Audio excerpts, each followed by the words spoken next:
Recientemente aquí en Holanda, para exacto en Tweede Kamer, durante un debate público, secretario de Estado, señor Salzabou, ha dado a conocer que la una tarea específica de Transparency International, una organización sumamente importante aquí en el mundo, para comenzar con investigación relacionada con corrupción, arriba en Aruba, Curaçao y Sint Maarten.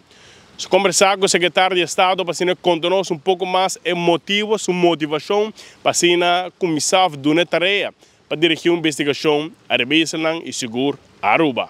Dus ik heb toch gevraagd over Transparency International. Ze hebben net de opdracht van u gekregen om onderzoek te verrichten ter zake corruptie op de eilanden. Ja. Kunt u meer hierover toelichten? Ik heb met ze gesproken voor de begroting Koninkrijksrelaties en toen heb ik aangegeven dat ik wil kijken hoe het staat met de corruptie op de eilanden.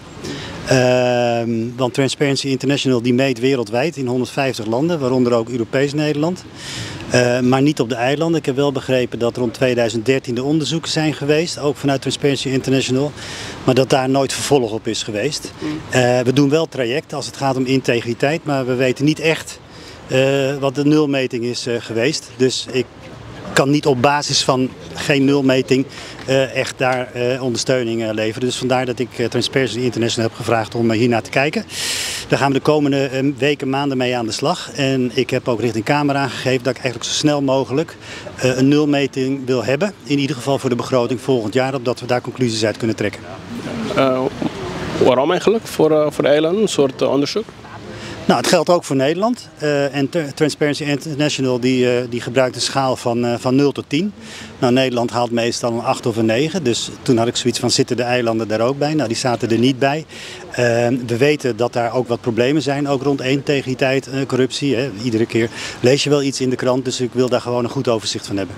Ik ben wel op de hoogte over de ontwikkeling op de eilanden. Er is net de minister aangehouden, ja. ter zake aan te geven, verblijfsvergunning ook een minister. Een moeite van trouw ingediende minister van Sport. Ik ben wel op de hoogte van de ontwikkeling op de eilanden. Ja, ik word door mijn ambtenaren goed op de hoogte gehouden. Ik ga niet in op specifieke zaken, maar ik zie wel dat er een hoop gebeurt in dat kader. Dingen die niet altijd goed zijn en daar gaan we naar kijken. Wat denkt u ervan over deze zaken dan? Ik ga niet in op die specifieke zaken. Het belangrijkste is nu dat ik met Transparency International aan tafel ga zitten, kijken hoe we kunnen meten. Ze hebben verschillende methodologieën, een stuk of 6, 7.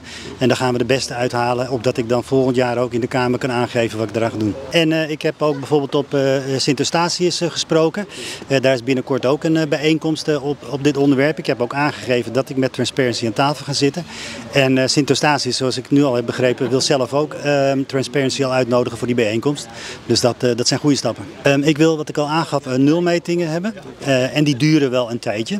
Ze hebben periodes van een jaar, maar ik hoop het wel naar voren te kunnen trekken, opdat ik zo snel mogelijk overzicht heb van wat de situatie is.